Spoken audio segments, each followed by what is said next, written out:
characteristics which are listed in table 1. So now if you recall what we discussed actually previous in some past few videos is we had in actual MOSFETs the IV characteristics, this IV characteristics uh, were deviating from what the ideal relationships are. So you had this finite threshold conduction effects, and then you have temperature effects on the threshold, voltage, and so on.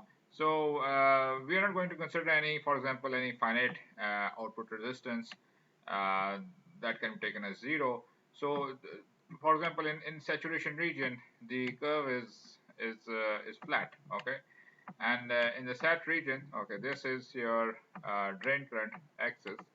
We have discussed this IV characteristics before. So the horizontal axis is your VDS. Okay, so that is VDS. And then you have this the family of the curves it is for the different gate to source voltages, and this VGS is increasing in the upward direction. Okay, if VGS is less than VDN, well then the transistor is in the cutoff. Okay, so you don't have any ID drain to source drain to source current. Okay, so for this region VDS VGS is less than VDN.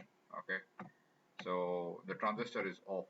So the transistor is on either in the SAT region or in the non-SAT region, and this transition point occurs somewhere past beyond the VDS SAT. Okay, so so this line is your this differentiates between the non-SAT and the SAT regions. So the equations which define these ideal IV characteristics, they are given in the table 1, which you can see over here. So for example, in non-SAT region, you have a more complicated relationship as compared to the SAT region. In SAT region, Kn is a conduction parameter, and for the given VGS and VDN, you have a square relationship with the voltage. So K is given in amps per volt squares. So then you have the ID current. So for the SAT region, you can use, if you have a PMOS, you can use this IV characteristics or IV equations, or you can use for the NMOS.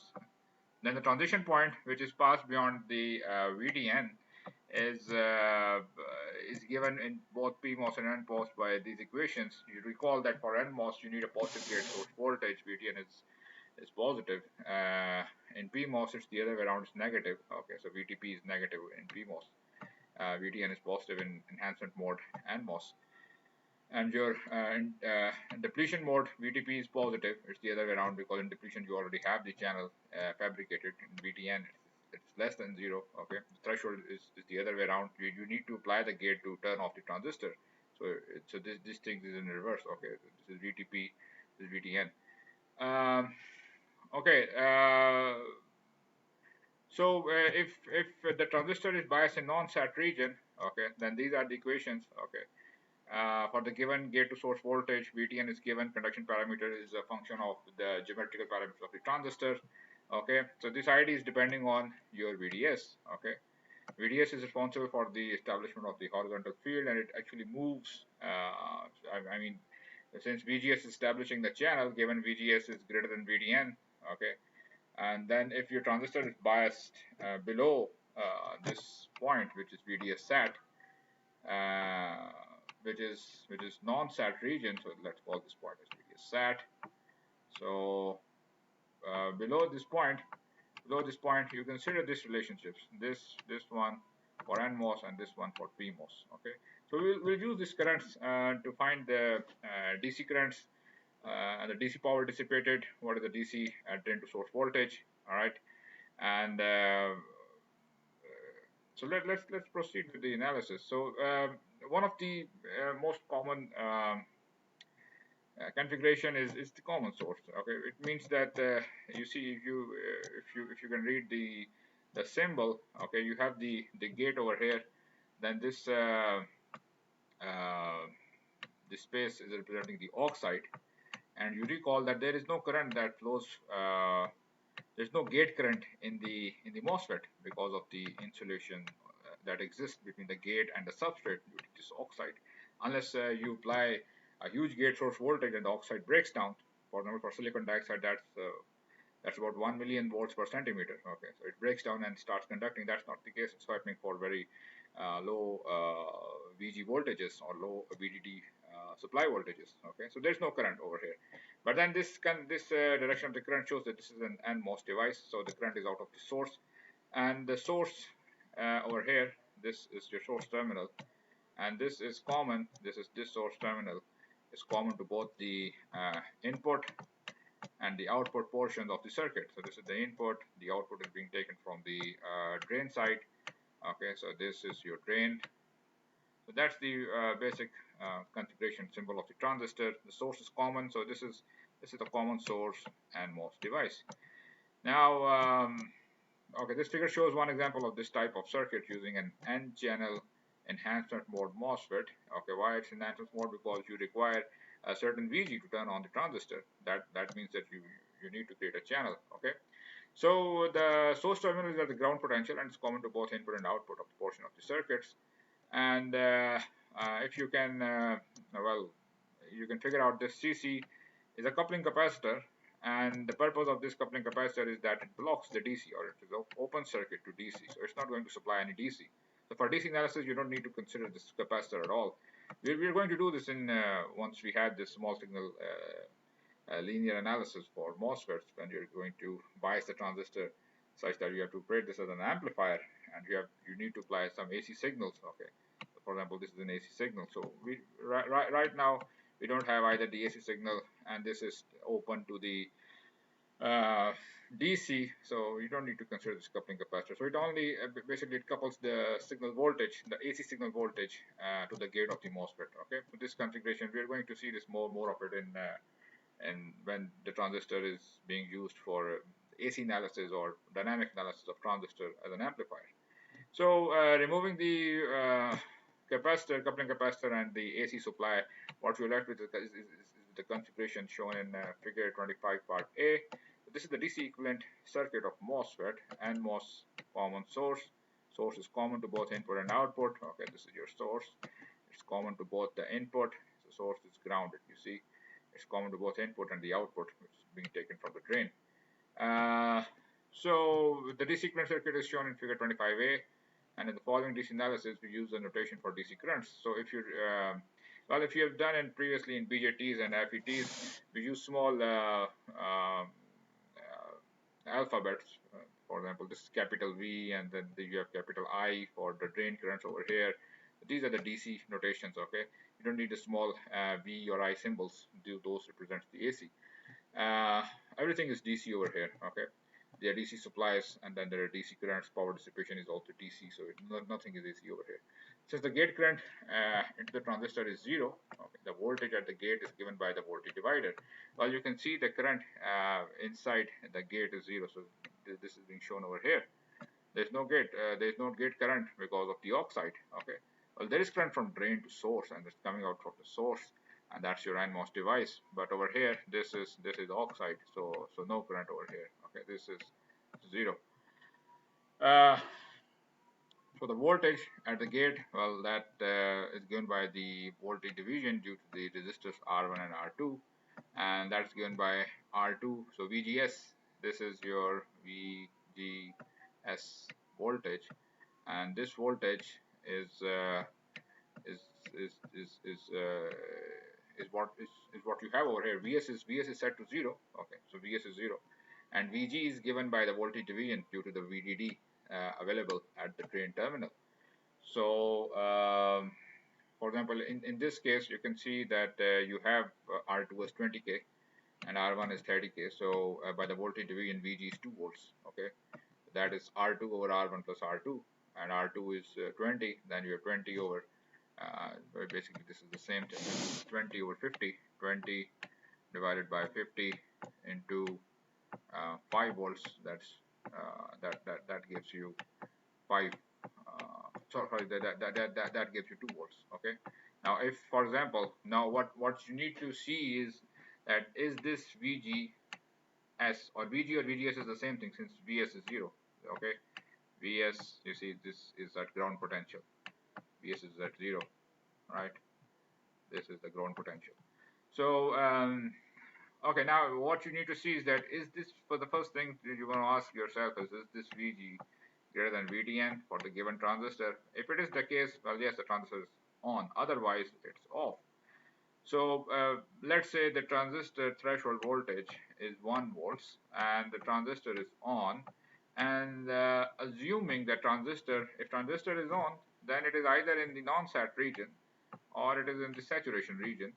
And to see if that is the case, you need to find a transition point. Okay, this transition point will establish where you are going to bias the transistor. I mean, on these IV characteristics, where exactly do you lie, over here, or you are somewhere over here, or if your VGS is less than VDN. So these are three different regions. Okay, you are in one of those three regions in your IV characteristics.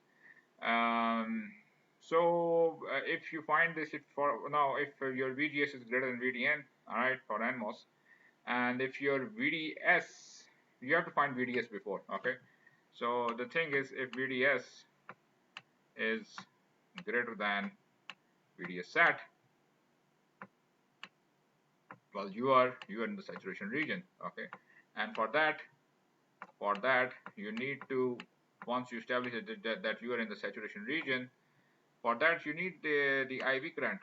Okay, for the given VGS and VDN. Okay, and the given conduction parameter, you find IID current from here, from this relationship.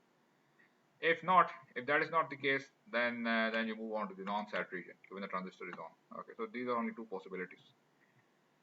Now, so let's assume for a while that the gate to source voltage given in table 1 is greater than VTN, so transistor is on, and that the transistor is biased in the SAT region. Then use this square or the quadratic voltage to current relationship, and that gives you the ID. This is saturation region.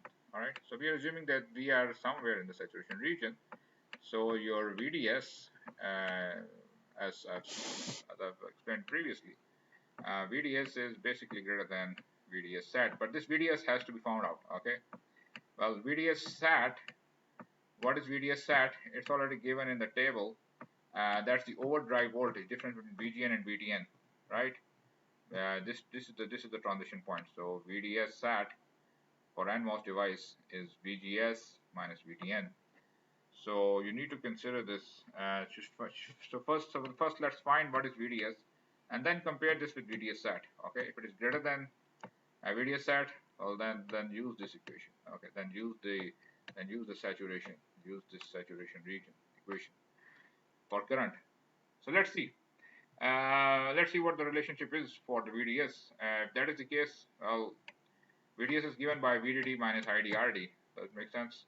You see over here, you apply the KVL on the output loop of the transistor, then you have this VDD minus, so I'm applying this at the output of the transistor. Okay, so this is VDD minus IDRD,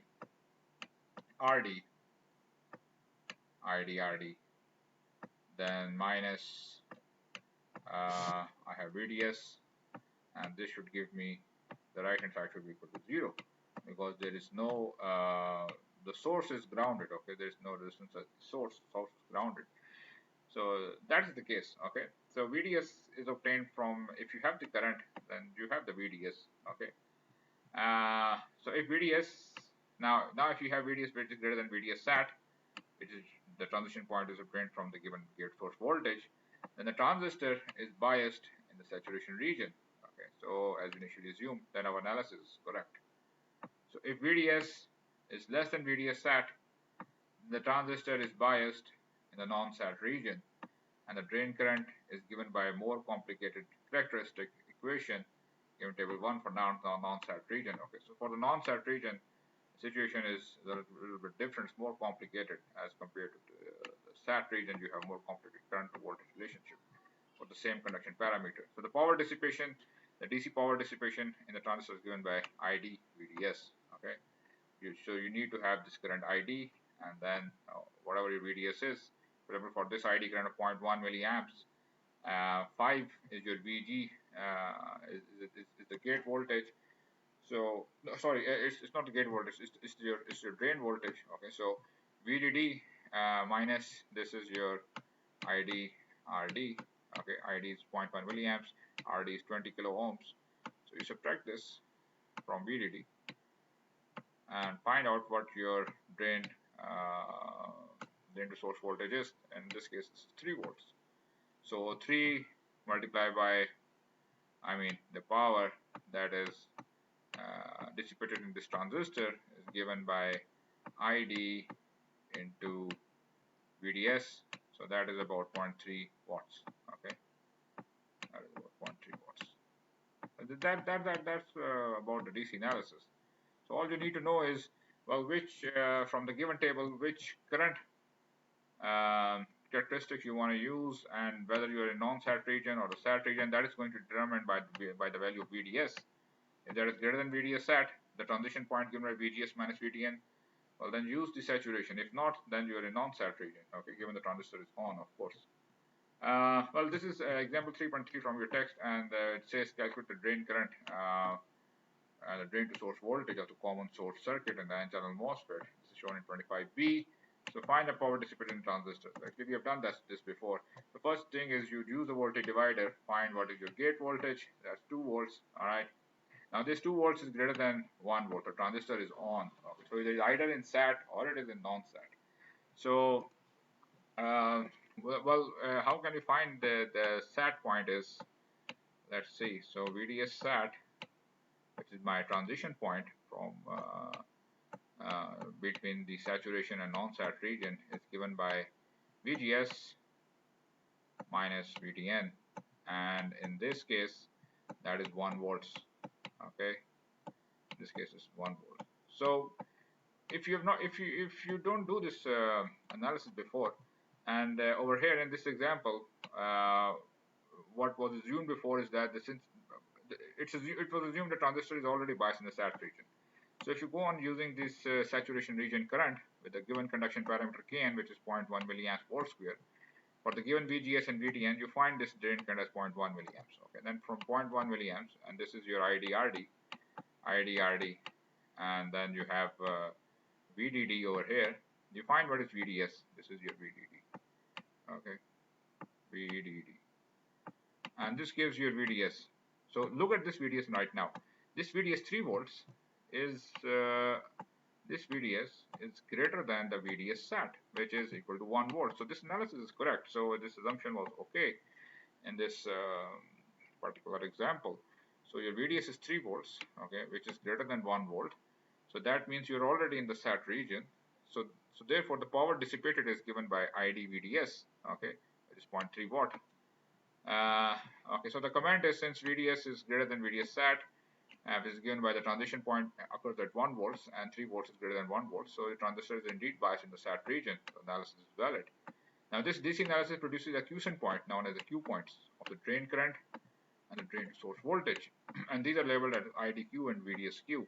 So on the IV characteristics, for example, if you are in the sat region, then this point over here is your IDQ. That's the quiescent point that reflects the where the transistor is biased, and against that you have VDSQ. Okay, so this is where the transistor is biased. So this is the point on the IV characteristics reflecting where the transistor is biased, and this is called the Q point of the transistor. This is the Q point of the transistor.